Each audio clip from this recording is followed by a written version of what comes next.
right, watch this video for Thursday, May 3rd. FOMC day is behind us. You can see the SPY. The market's actually still open for about 5 more minutes. I'll show you 5-minute candles here. I'm going to talk a little bit. If you weren't in chat today, or even if you were, it doesn't really matter. I'm going to talk a little bit about some of the action and a great post. I should have copied and pasted it. So I don't have it in front of me, so I'm going to have to paraphrase. But a great post that Jane put in the chat room, basically about FOMO, though. In markets like this, when you get these crazy moves, all right, and the market's kind of ugly today, but I'm going to show you in a second, if you weren't in chat today, what I mean. All right, so let's go to IMTE.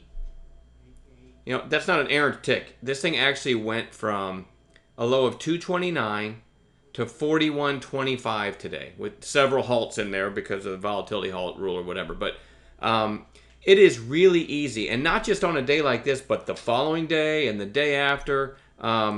You know, you can tell traders in chat rooms start jumping around from this low floater to this low floater. Somebody who I think runs a room posted or tweeted today bragging about its 250 call on IMTE today. So, you know what?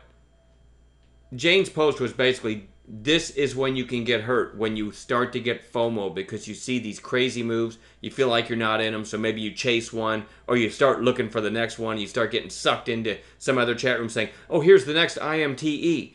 And then you pile in that one, and that fails. Man, trade like you always do. A-plus setups. Maybe one of these sets up the way we teach, and you can get a low-risk entry. But you got to turn off the FOMO if you don't know what that means, fear of missing out. So Jane gave us all kind of a lecture today, and I loved it. It was just a great post. So real quick, I just want to share this with you. I'm going to go to 2-minute candles. And the only reason I'm doing this is just a good lesson, all right? So somebody said, I guess they run a chat room, and they called it for their members at 250 today, all right? I'm hovering over this candle. This candle is a 2-minute candle, and it went from 238 to 290 on, you ready for this? 6,800 shares. So how many people in one chat room could get this at 250 when 6,000 takes it from 238 to 289? Nobody. Maybe the guy that called it. And my other question would be, why in the hell was anybody watching this? Because before that candle, before the 250 call, this thing traded 4,000 shares. Now, I'm going to give the person, and I'm not going to name anybody, but whoever is bragging about this, I will give them some credit. I want to say, you know, they were on the biggest mover probably of the year percentage-wise on an intraday basis. And they were on it early. I have no idea why. My guess is they may have started it. You know, sometimes someone can call something like this, and then it does this, and, you know, and their volume and getting other people involved can start it, and you get this insane short squeeze. I didn't come close to taking a trade in IMTE today. Do I wish I would have got in anywhere in here? Yeah, but again, well, there's just no way in on the low prices, and then when it gets crowded, it's extremely dangerous, right? Guarantee you some people chased it up here, just trying to get another $2 out of it, and then it halts, and then opens down here. Then they probably sold only to chase it back. Anyway, I'm not going to go into that. It is, there were some crazy, insane moves today. Someone decided SEII was a sympathy to that. Okay? So you might have got in this one. Someone else decided BOXL was a sympathy. Look at the intraday candles. Run, halt, run, halt, run, halt, run. I mean, that's just stupid. I would never trade something like this. But believe me, if you think if you're going to accuse me of being jealous of someone that got in this here or here or here and sold up here, damn right I'm jealous. But there's no safe way in these things. When they run for 30 seconds and halt again and run, you know, I'll just say, man, hats off for you getting rich off of it or whatever. But Jane had a great post, and I'm going to reiterate it to everybody in chat. Check yourself, check your emotions, and make sure that you don't get FOMO on these while they're happening. Or a great addition to Jane's post was a lot of times you get FOMO the next day or the next day because you still remember these moves, right? And you're looking for the next one.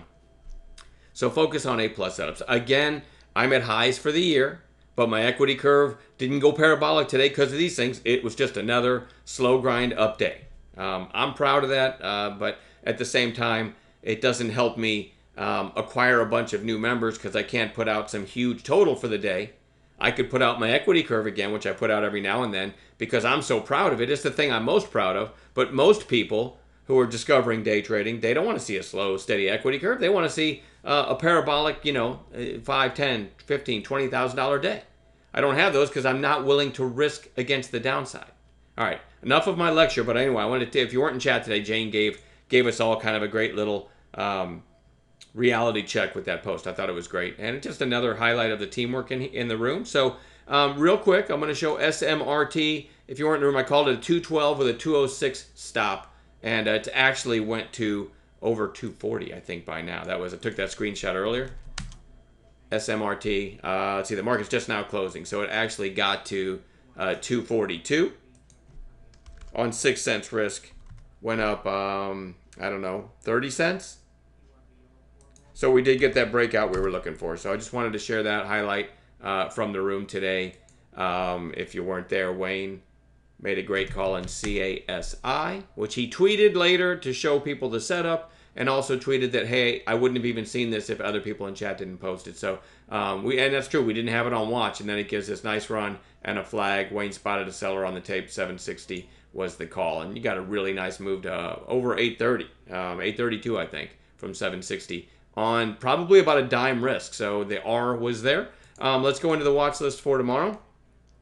PYDS had this nice gap up today. It was actually my favorite this morning. It just didn't pan out. Didn't give a great setup, but breaking above like a month's worth of trading, and it actually had news, but it ended up closing at $1.80. The high was $1.92. There was a big seller on the tape at $1.91 this morning that I saw, and I was hoping that seller would get taken out, and I thought we might have got a squeeze. Anyway, I am going to watch it again tomorrow because you do have that volume spike.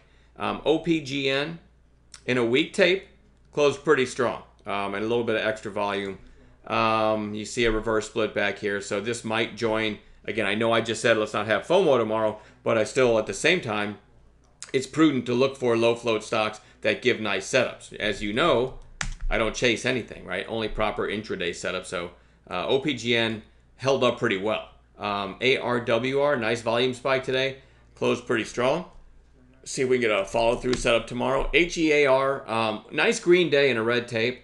For me, this never gave a great setup. I actually got involved in it on this 540 break right here, but it was just such a slow grind that I didn't hang out very long. I don't know what I made, a little over $100 on that trade or something. Nothing to be proud of, but again, in a weak tape, it held up pretty well. So, you know, again, it's kind of a slow, steady climber. Yesterday's high was 585. Today's high, basically 570. So, you know, I'm going to put in my notes 571 and 586 are potential catalysts based on the daily chart. Okay, so while I'm babbling, I'm actually doing that. 571, 586. I like to have those numbers in front of me. All right, again, if you're, what the hell did he just say? I said 571 basically breaks today's high, knowing that yesterday's high, 585 is just above that. So we call those kind of dominoes that could possibly fall. AQMS, really nice breakout today. We had this on watch. This was, I believe, posted in chat kind of over this flag, and it gave a decent little move, and I think a bunch of people did pretty well. And then it gave this flush, and then look at it. By the end of the day, climbed its way back to the high of day. I do want to watch that one because you do see the 200-day there. Heck, if this breaks 4 tomorrow and touches the 200-day, I'll take that trade all day long. So we'll see if it gives a low-risk setup tomorrow. WMLP, big volume day for this stock. It's a low-float stock, closing, I don't know, about in the middle of its range, but we'll see. If these goofy things get going again tomorrow, that might be one to watch. GNPX, we had on Bounce Watch today. Would love to tell you that I caught a big chunk of that, but I didn't. It gapped down and just for the first 30 minutes climbed. Never gave me a low-risk entry. Some people might have liked that through yesterday's close, but for me, it never gave a low-risk entry. I was watching it for a break of 15 this afternoon, but it never did it, so no trade. I still think it's worth watching tomorrow.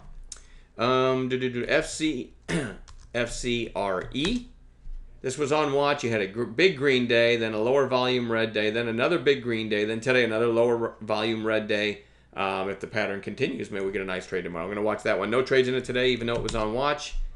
VVUS, one of these cheap sub-dollar stocks, but big volume yesterday. Quiet inside day to day. Sometimes you get a third day play on those. MTCH, just another red day. Still goes on Bounce Watch. Certainly decent support. Maybe around 34, and then it traded for a long time around 32 also. So this one might give a good snapback. And then NVIV. Big volume day and actually closed pretty strong. You see the recent reverse split. This is one of my favorite ones actually going into tomorrow. I really like the strong close in it and the big volume, especially with some low floaters going crazy. All right, so that's the watch list for tomorrow. We'll add together as a group. We'll add some potential gappers as well in the morning, and we'll see everybody tomorrow morning in chat. Oh, by the way, real quick, we had a my website was down this morning, so we had all kinds of chaos. If that ever happens and you go to the website and you get internal server error, assuming Wayne and I are both around and aren't on vacation, we will have a link to Zoom, an alternate chat room, in other words. But you have to email me. I'm not going to post it on social media or anything. So shoot me an email next time you see that, and I'll be able to send you the Zoom link. So we did that this morning, and then the website got up and running. And starting hopefully tomorrow or the next day, I'm switching over to a dedicated server just for my site, and I'll have better support, 24/7 support through InMotion. So, and I'm on an InMotion server now, but I have to go through someone else. So anyway, I'm getting my own dedicated server. So hopefully we won't have that happen again. And if it does, hopefully we can get it fixed ASAP. All right. So sorry for that this morning. I think everything's good to go going forward. Have a great night. We'll see you all in chat tomorrow.